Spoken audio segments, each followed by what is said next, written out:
We're back to talk about what happened in the market and our futures trades for Friday, February 7, 2025. Today is Saturday, the day after. I'm Sam Morton, and I trade the E-mini futures. If you've been following along with these recap videos, and especially if you've been receiving the daily levels and the game plan via email each morning, it should not be a surprise that price in the SPY dropped about 60 S&P points on Friday. The line at 606.41 is a level we've talked about for a while now. And if we look at the 4-hour chart, it's easier to see how that bearish consolidation pattern started to play out as designed starting around 10 a.m. yesterday. If you happened to stumble across this video and you're wondering what I'm talking about, just go back a handful of videos and you'll see that we predicted a drop from here. By the way, there was a data release at 10 a.m. and that was likely the catalyst for the drop. I did not think that data release was going to be important, so I did not point it out in the game plan from Friday morning. It was the Michigan Consumer Sentiment Index report. I've seen those numbers come out before, and most of the time, nothing happens. But it was different this time. So could we chalk that up to the less than normal market behavior that was mentioned in the email? Feel free to read through this if you like. I was in a little hurry to get this email out yesterday morning, and I decided at the last minute to remove a sentence or two that I had about my gut feeling on which way the market was likely to go during the day. We had been talking about the SPY breaking out, basically getting up to the most recent all-time highs and possibly busting through to new highs, or breaking down and price falling from where they were around the open yesterday. What I typed out before I deleted it was something along the lines of, if I were to pick a direction today that has the highest probability, I'd say they're going lower. And a big move down would be predicated on if price gets below this zone in a noticeable way. The zone I'm referring to, by the way, is here. As you can see in the screenshot below, the dashed levels between 605.98 and 606.68. I wanted to see evidence that the bears were out in force, and then if that was the case, I'd want to be on the short side today. Getting below the zone would be the evidence that I need.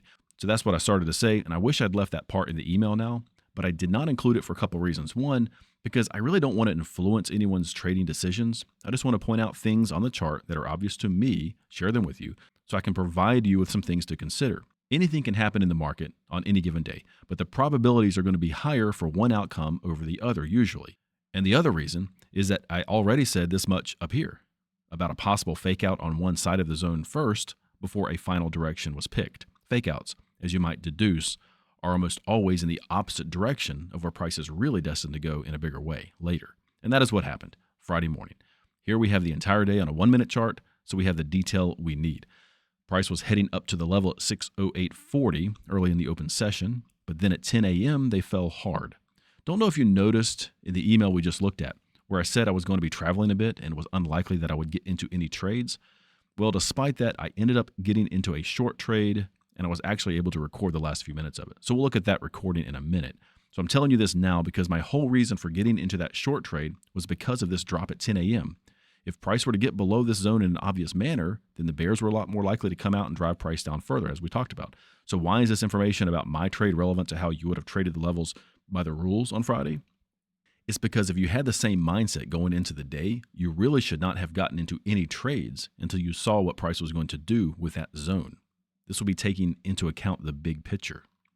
To be fair, though, we're looking at this process objectively and assuming that you would treat each level the same without any regard to what the market is doing in the big picture. This approach is useful, I think, because if you were to code an algorithm to trade these daily levels, the easy thing to do would be to direct orders based on how price comes into the levels. Understanding the big picture and looking at other time frames and indicators really has more of a human element to it. So with those other nuances, a cautious trader would have waited to see what price was going to do with the zone first, bounce and stay above, or fall and get below. Remember, this was spelled out in the game plan on Friday morning before the opening bell. Anyway, all that being said, we're going to act like we're an algorithm here, simply follow an objective, rule-based process without regard to intuition and human experience. So the first trade to be triggered was a long trade at the top of the zone, which quickly gobbled up the next trigger down at the bottom of the zone. So definitely not enough bounce to pull a base hit on that combined position. So this trade quickly hit the max loss limit of 20 ES points. Not a great way to start the day, but there were more trades per the process. So the level at 604.25 would have not been triggered per the rules. Price came up short, only 5 pennies of getting you into another long trade before it rocketed away. So this level is out. The level did work shortly after that first hit, but as we've talked about before, about trying for multiple hits at the same level, they can work, but the safer approach is just to take the first hit. So 604.25 was a near miss per the rules, no trade there. The next trade was at the bottom zone between the lower trend line and that level at 602.50. This time, that combined position gave you plenty of points, but we're grabbing just a 4-point base hit to keep things consistent. Price then went up to 604.25 again, and this time you should have seen enough clues that you needed to be on the short side by this point in the morning. A very quick base hit, or a lot more if you held out. And really, why wouldn't you hold out for more like 10 or 15 points? The price action by this point in the day is practically yelling at you that the bears are in control. They're keeping in line with that bearish consolidation on that 4-hour chart, as you may recall. But anyway, we're just pulling 4 points here to be consistent.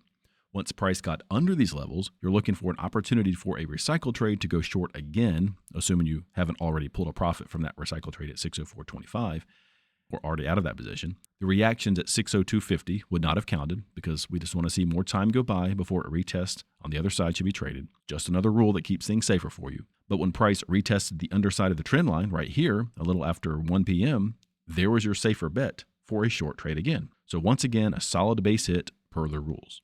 This one needed a little more time to develop, but there were no rules broken during the entire time. When price came back down into 602.50 again at about 1:45 p.m., are we going long there again? No, because we went long back here in the morning for a successful long trade then. Plus, look at all these bounces and reactions after that first hit. This is the bears fighting to keep pulling price down. Why would you want to go long again when the bears are telling you that they are on the verge of winning the battle here? And this is why there is a 1 trade per side rule. Okay, so that's all the trades from a strictly process-driven approach. End of the day in the red a little, but it was what it was. Now, the trade I took. So I was not in front of the screens when they did the first initial drop at 10 a.m., but I was looking at the market on my phone. I couldn't help myself. When I saw what was going on, again, knowing that this was the place and time for that bearish consolidation to start moving, I sold 2 contracts short when price got back up in the middle of that zone. The position was basically never out of the money, and I kept an eye on it, willing to close out the trade if price got back above the zone. By 11:30 a.m., I had some time to pull up the charts on my laptop, so I decided to start recording what was going on then. And this is not sped up, it's real time. Notice the time in the lower right-hand part of the screen. So by this point, the bears had gotten price under the lower zone, and there was a good chance they could keep the momentum going and drive price down even more. So I actually sold 2 more contracts when they came back up to 602.50. I didn't really need to do that. I could have just closed out the position and taken the $4,000, and I only had until about 12 noon before I was going to need to step away from the computer again. So ultimately, I pulled my profit objective up to close out that position at a respectable gain when price started to pull up a little a few minutes before 12 o'clock. Notice where I wanted to take profit? It was right below this pivot low here. That would typically be a good target. Somewhere around a place like that, because price would likely react around areas like that before going lower, like they could bounce there. So I was trying to squeeze out as much as I could. You'll see price start to climb a little, and I just moved the target essentially to close out the position at the market. First to here, and then I chased a little up to where price was, and that ended up being a net 24.5 S&P points, $4,900 gross. And with that, I was done. This recording was stopped right before 12 noon. Good way to end the week.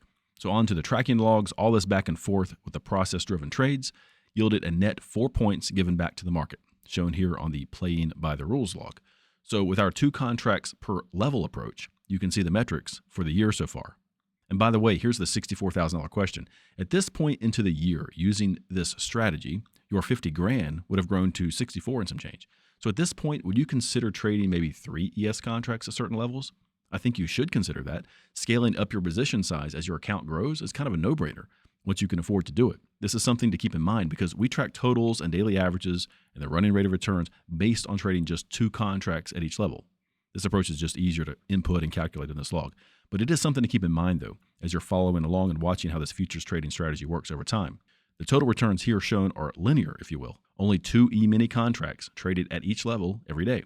Not to belabor the point, but it's worth thinking about the possibilities as your account balance grows. It's kind of a get-rich-slowly scheme, but not really all that slowly. And while I'm at it, all this information is applicable to trading the micro E-minis as well. Just divide the totals by 10.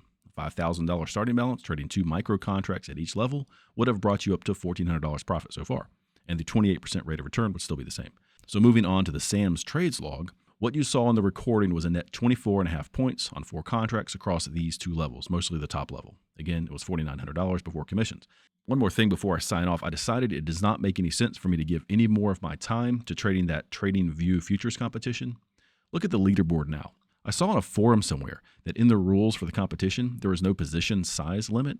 That doesn't really make sense to me because that's not how trading works in real life. Plus, I tried getting into trades with like 50 contracts, and the system would always reject the order. It limits orders to the available margin that the paper trading account has accrued, which makes sense, which for me was almost up to $300,000 in 5 days. So my returns of about 18% so far is nothing compared to these on the leaderboard.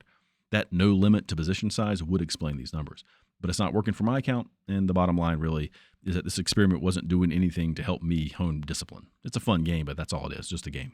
So that's a wrap for the day and the week, even with 2 max loss limits in 1 week, which is kind of unusual, actually. We pulled in $2,400 using the 2 contract per level approach. That's total for the week.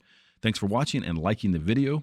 If you've been keeping up with these daily recaps, I believe you'll agree that there are some valuable tips being dropped in here and there that could help you in your own trading. If you agree, go ahead and subscribe, click the bell so you'll be notified when new recaps are posted. And if you want to get on the list to receive the daily levels and the game plan for each day sent out before the opening bell, you can do that at Ticks&Trades.com, where you'll find this handy little form. Enter your name and email, or at least your email, and the next trading day, you'll find a fresh game plan in your inbox before the opening bell. The email will come from Sam at Ticks&Trades.com. Thanks again. I appreciate you. Talk to you in the next recap video. Have a great day.